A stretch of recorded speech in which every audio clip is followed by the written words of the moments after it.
Olá pessoal, seja muito bem-vindo ao canal Minuto Gramatical. Esse é o canal da sua aprovação. Eu sou o professor Arthur Gomes e seja muito bem-vindo à playlist de resolução de questões da Banca Sebrasp. Então, se você se prepara para os concursos da banca da CESP, Sebrasp, a antiga CESP, né? Eis uma oportunidade fantástica para nós trocarmos ideias, trocarmos conhecimentos, tá bom? Na aula de hoje, nós vamos responder as questões. Deixa eu pegar aqui para mostrar a você. Nós vamos responder a prova. Deixa eu só dar uma ampliada aqui. Pronto.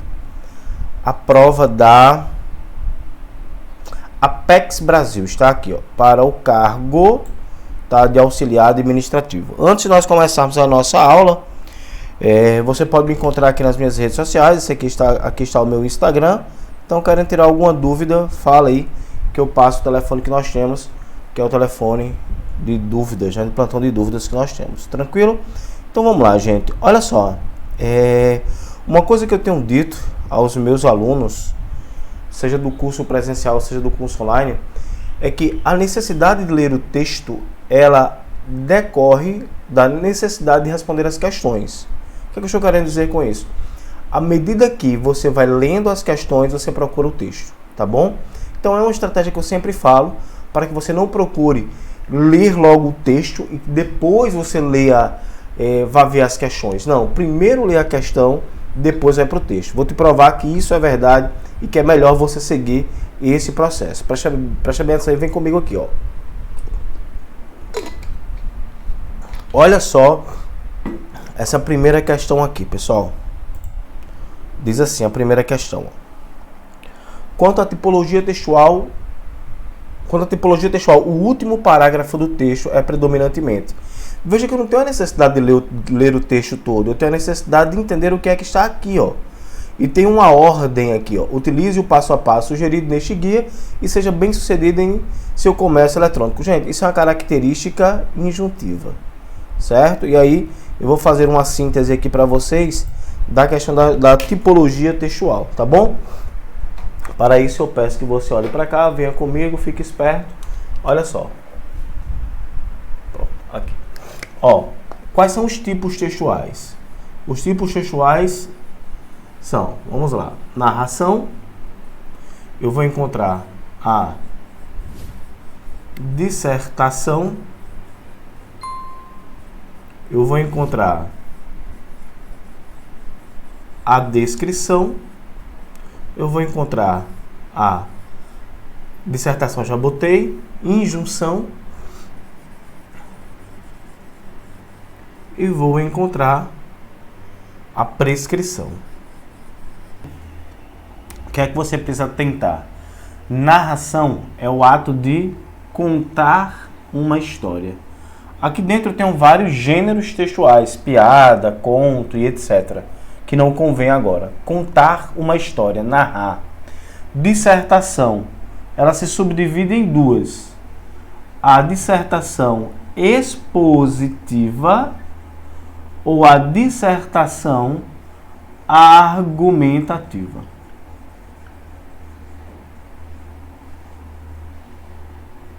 Descrição, aí eu vou caracterizar. Caracterizar. Sim, dentro da dissertação, algumas bancas gostam de cobrar exposição ou argumentação. Outras já cobram dissertação expositiva, dissertação argumentativa. Então você pode encontrar as duas vertentes da sua prova. Dissertação expositiva, dissertação argumentativa ou apenas exposição e argumentação. Fica esperto nisso, tá? Injunção, instruir. Aqui há uma característica de dar ordem, que é o que acontece na nossa primeira questão. Pode ver aí que a questão ela aborda ele dá uma ordem, uma instrução. A prescrição também instrui, instruir. A diferença entre a prescrição e a injunção é que a sequência aqui pode ser modificada e na prescrição não, tá? Tem que seguir ao pé da letra, né? Quando o médico diz tomar o medicamento de 8 em 8 horas, tem que ser de 8 em 8 horas. Eu não posso mudar aquela ordem. Já na injunção, quando eu vou fazer um bolo, a receita de um bolo, eu posso mudar a ordem. Em vez de colocar 2 copos de leite, os ovos e a farinha de trigo, Eu posso colocar a farinha de trigo, os ovos, depois os 2 copos de leite. Mas os dois têm uma característica de instruir, aí dando ordens, né, com verbos do imperativo.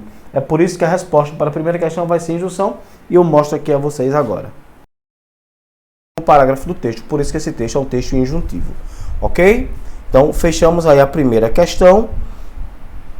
Vamos aqui para a segunda questão agora. Esta aqui, eu acredito que nós vamos ter que ler o texto já. Considerando as ideias veiculadas no texto, é correto afirmar que ele é destinado. Então, ó, para quem esse texto foi escrito? Então, vamos lá dar uma olhada nisso aí. Opa, cadê? Passei. Deixa eu voltar aqui. Pronto. Vamos lá. A rapidez da difusão do comércio eletrônico tem trazido novas oportunidades para o pequeno negócio, o varejo e as micro e pequenas empresas, que se vêem na contingência de mudança na gestão do comércio, visando um aumento de lucratividade e novas oportunidades, como uma fatia maior do comércio eletrônico. Com a utilização do sistema B2C, Sistema de Comércio Eletrônico, várias vantagens podem ser apresentadas, como a facilidade de estabelecer compras online 24 horas por dia, 7 dias por semana. Verifica-se ainda a otimização dos fatores de atividade empresarial, como quadro pessoal, loja física e mobilização urbana, a diminuição de tempo gasto em operações e a sustentabilidade com a teoria e utilização racional de papéis. Então veja, aqui a parte mais introdutória, aqui eu vou ter as características, né, aquilo que ele faz, certo? E aí eu não tive até agora para que ele foi direcionado, vou encontrar isso no meu terceiro parágrafo. Ó. Este guia é direcionado aos pequenos empresários, aos varejistas e a todo tipo de comerciante que vise ampliar suas atividades pelo uso de novas tecnologias. Então, eu já encontrei na questão 2, desculpa, eu já encontrei na questão 2 para quem ele é destinado, tá certo? Então, ele é destinado para que, vamos voltar aqui na questão número 2, ele é destinado a comerciantes, certo? É o que está lá no terceiro parágrafo. Então, segunda questão, letra C, tá bom? Terceira questão, depreende do texto que a eficácia do sistema B2C está diretamente relacionada. Vamos dar uma olhada para quem ele está relacionado. Então, ó, o porquê, né? Para que haja essa qualidade no sistema, o que é necessário fazer? Não é isso que pede a questão? Então, questão 3 está relacionada a quem? Ó? Para que haja eficácia, o que é que deve acontecer? Está direcionado a quem? Depreende do texto que a eficácia do sistema B2C está diretamente relacionada a... Então, vamos ver aqui. Se no terceiro parágrafo eu encontrei para quem ele estava destinado, vou dar sequência porque no próximo eu acredito que eu acho a resposta da questão 3. Os produtores englobados por este guia, estou aqui, ó, não é? Porque eu parei a leitura aqui no primeiro período, estou indo no segundo período. Os produtos englobados por este guia resumem-se em mercadorias, softwares, hardwares e serviços. Os consumidores protegidos pela norma conceituam-se como um membro individual do público geral, que compra ou usa produtos para os fins pessoais ou finalidades domésticas. Todavia, para que esse sistema de transação de comércio eletrônico seja eficaz, opa, já achei aqui, ó, certo? Eficaz, o comerciante deve planejar, implantar e desenvolver o sistema do comércio eletrônico. Então, gente, o comerciante ele tem que estar esperto. Então, achei a resposta, tá? Então, está aqui, ó, na letra A, o esforço do comerciante na execução e manutenção do sistema do comércio eletrônico, certo? Então, ele não vai acontecer do nada, não. O comerciante tem que se esforçar, tem que administrar para que isso aconteça. Então, terceira questão, letra A. Nós vamos agora para a quarta questão, que vai dizer assim: os fatores de atividade empresarial exemplificados no segundo parágrafo do texto são, ó, no segundo parágrafo. Então, por isso que eu digo a você, não há necessidade de ler logo o texto todo. Eu agora vou ficar preso, ó, ao meu segundo parágrafo, certo? Ele quer o quê? Os fatores individuais, os fatores de atividade empresarial, tá? Atividade empresarial. Então, vamos dar uma olhada no segundo parágrafo aí, gente. Com a utilização do sistema B2C, Sistema de Comércio Eletrônico, várias vantagens podem ser apresentadas, como a facilidade de estabelecer compras online 24 horas por dia, 7 dias por semana. Verifica-se ainda a otimização dos fatores da atividade empresarial. Então está aqui, ó. Quais são esses fatores? Quadro pessoal, né, como quadro pessoal, loja física e mobilidade urbana. São esses 3. Acabou. Ponto. Certo? Aqui fechou a ideia. Certo? Aqui vai iniciar outra sequência que não faz referência à atividade empresarial. Então já achamos a resposta correta para a 4ª questão. Neste caso aqui, letra D de dado. Certo? Prontinho. Então vamos lá, vamos seguir. 5º parágrafo. No primeiro parágrafo do texto, o vocábulo contingência está empregado. Pessoal, aí é o seguinte, veja só. Essa questão é aquela questão, eu não vou nem dizer casca de banana, mas é aquela questão que eu tenho que ter o significado específico, certo? Então, na hora da prova, é uma questão que pode pegar você, né? A verdade é essa. Porque, ó, nós vamos ver aqui, vamos dar uma olhada aqui, ó. Nós vamos encontrar assim. A rapidez da difusão do comércio eletrônico tem trazido novas oportunidades para o pequeno negócio, o varejo e micro pequenas empresas, que se veem na contingência da mudança. Eu vou ser muito sincero com vocês quando eu leio essa palavra aqui, ó, na contingência da mudança. Pegando a questão número 5, eu tiraria aqui a iminência e tiraria o que mais? Deixa eu ver o que mais aqui que eu tiraria, tá? A circunstância pode ser, eu tiraria a iminência, né? A urgência eu também tiraria dentro dessa realidade, certo? Eu ficaria entre essas duas, ó. A circunstância e a obrigação. O que é que eu penso, tá? O que é que eu penso? Em virtude daquilo que se acontece na modernidade, muitas vezes eu sou obrigado a me adaptar. Por exemplo, a pandemia veio aí e me obrigou a adaptar dentro dos recursos tecnológicos. Eu tive que avançar em relação a isso. Então, fui obrigado. Então, na minha concepção, a obrigação aqui cairia bem. Só que para a Sebrasp é a circunstância e não a obrigação. Tá bom? Então, para o gabarito, de fato, letra B. Então, que é o que está realmente no dicionário, enfim. Mas eu ficaria também, a letra A, para mim, também haveria um sentido, um significado. 6ª questão. No trecho, com a utilização do sistema B2C, no segundo parágrafo do texto, o termo com. Gente, com pode. O que é que ele expressa? O que é que essa preposição expressa? A preposição com, ela pode indicar, dentre outros fatores, a ideia de companhia. Consequência não. Elimina a consequência, nem modo. Companhia. Tá certo?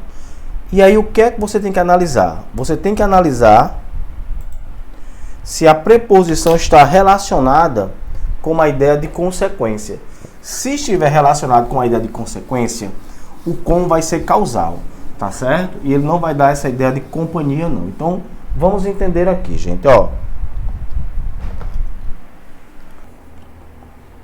Com o forte calor, as pessoas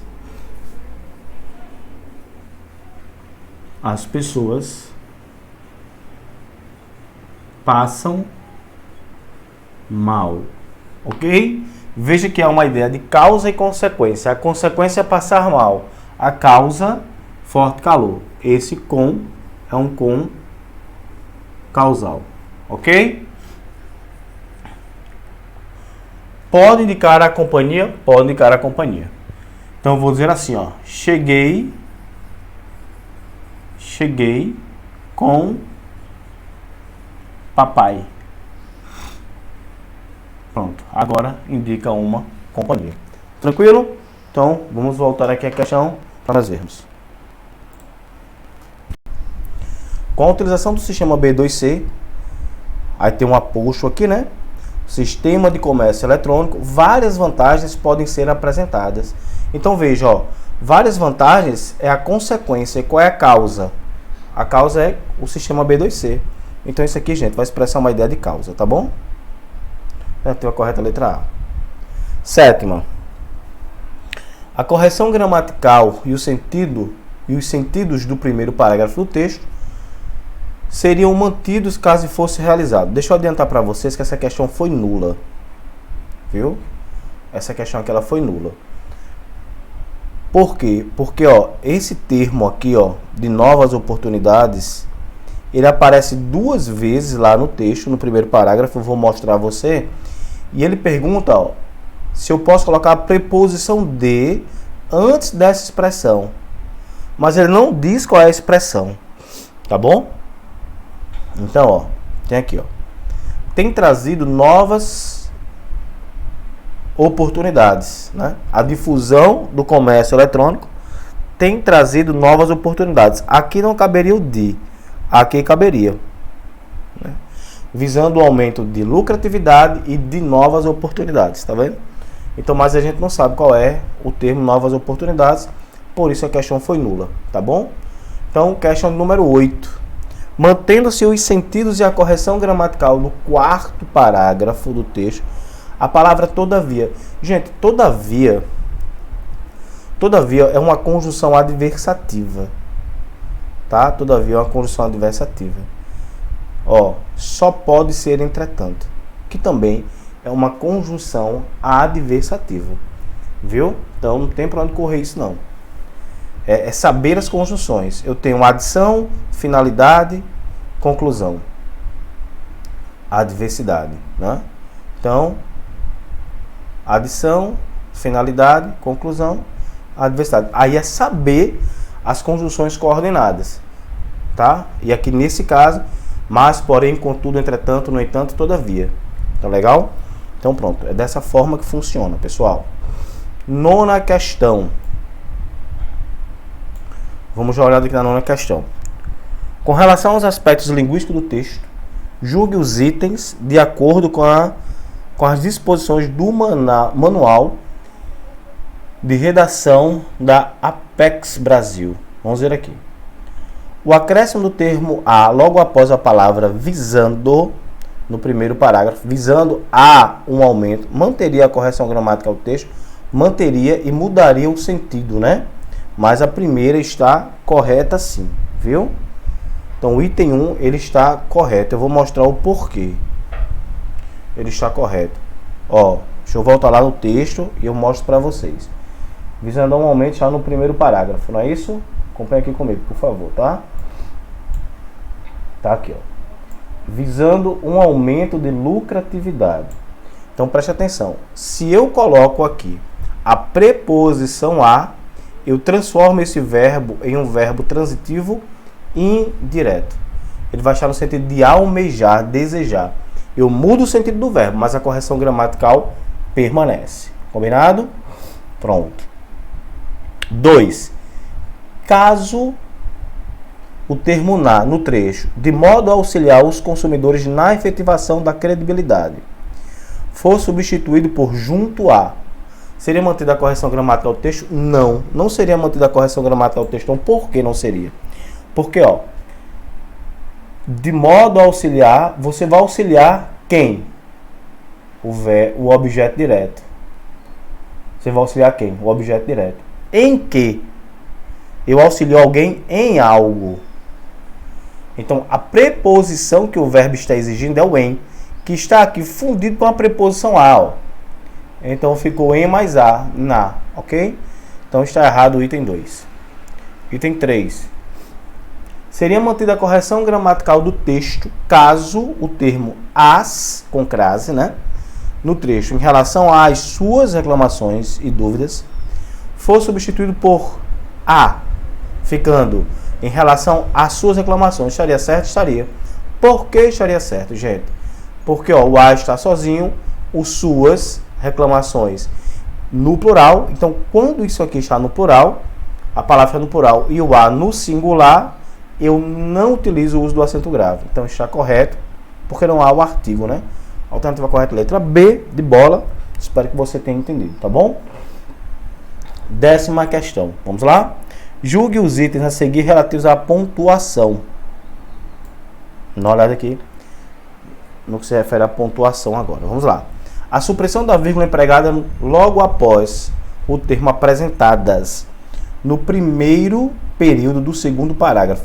Manteria a correção gramatical. Vamos dar uma olhada lá.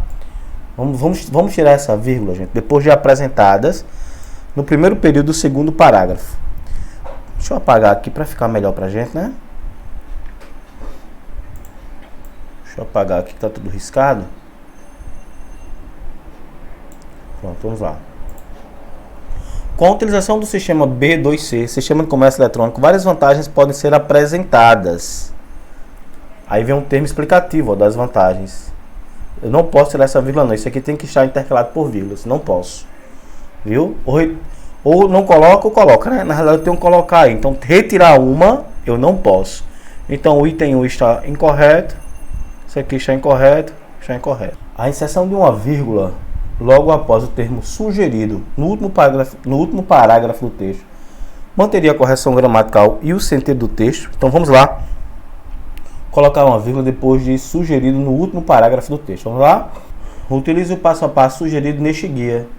Não tem a necessidade de usar vírgula aí não, tá bom? Não preciso não. Ele vai dizer o quê? Que mantém a correção gramatical?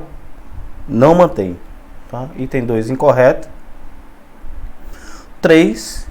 Caso o trecho... Só pode ser a 3, agora só pode ser a letra C, né? Caso o trecho protegidos pela norma,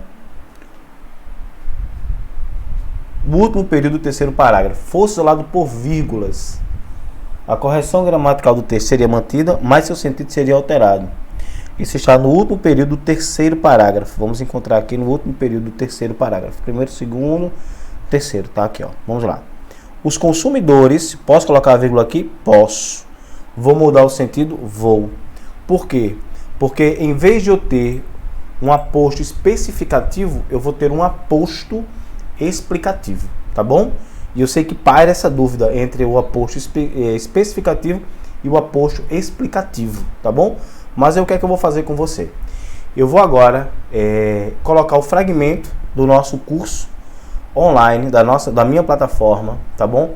Onde eu explico direitinho para você o que a diferença de um aposto especificativo e de um aposto explicativo. Tranquilo? Então acompanha aí. Vamos para o aposto. O aposto eu posso entender como um termo explicativo. Eu coloco se eu quiser, né? Já que é um termo acessório, certo? Ele pode vir separado por vírgulas, dois pontos, parênteses ou travessões. Então vamos lá. O aposto explicativo explica o termo anterior. Ontem, segunda-feira, passei o dia com dor de cabeça. Então explicamos aqui que dia era ontem, né? Segunda-feira. João Pessoa, a capital da Paraíba, é linda. Então, aqui explicando, né? João Pessoa intercalado por vírgulas. Perceba que eu posso retirar. Ontem passei o dia com dor de cabeça, João Pessoa é linda.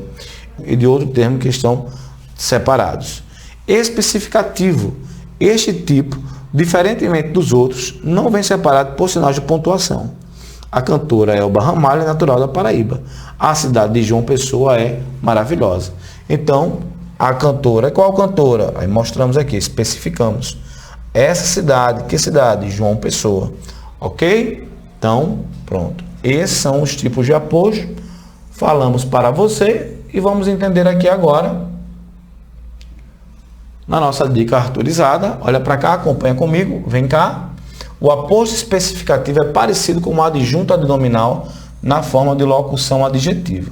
Falamos agora a diferença de adjunto adnominal e complemento nominal. Agora vamos falar do adjunto adnominal e do aposto, né? Para diferenciar essas funções, sigamos os seguintes passos. Vamos dar uma olhada aqui, gente. Primeiro, o aposto. Vamos entender aí o que vem a ser o aposto. Substituir o núcleo do sujeito pelo aposto e, se necessário, acrescentar mais alguma informação. Se a frase permanecer coerente, ocorrerá um aposto. Então vamos ver aqui, ó. O rio Amazonas é o maior do mundo, não é? Isso aqui vai ser um aposto. Por quê? Porque eu pego, ó, e substituo o núcleo do sujeito. E vai haver sentido, ó. O Amazonas é o maior rio do mundo. Então, sentido coerente, aposto. O Rei Pelé é o melhor jogador de todos os tempos. Pelé é o melhor jogador de todos os tempos. Quando eu substituí o núcleo só por Pelé, houve sentido, apresentou sentido. Então, o que é que acontece? Eu tenho um aposto. A cidade de Manaus tem um teatro lindo. Manaus tem um teatro lindo. O sentido permanece. Se o sentido permanece, o que é que acontece? Eu tenho um aposto. Durante o carnaval, a cidade de Salvador fica cheia. Vamos tirar aqui agora o núcleo, né? Salvador fica cheia de gente. Então, o sentido permanece, eu tenho um aposto. O professor Arthur explica a diferença entre aposto e adjunto adnominal. Vamos retirar agora, ó. O núcleo ficou, Arthur explica a diferença entre o aposto e o adjunto adnominal. Se permanece, então todos esses casos são apostos, né? Então pronto. Não li aqui o segundo passo, mas vamos ler agora. Em alguns casos, admite-se a retirada da preposição, mantendo a coerência da frase, pois ela será uma partícula expletiva de realce. Então, já falamos isso aí. Vamos agora ver na função de adjunto adnominal. Vamos lá? E então é isso, gente. Concluo aqui a resolução dessa prova. Espero você quinta-feira com mais um vídeo novo e nós vamos voltar com as nossas aulas ao vivo, tá bom?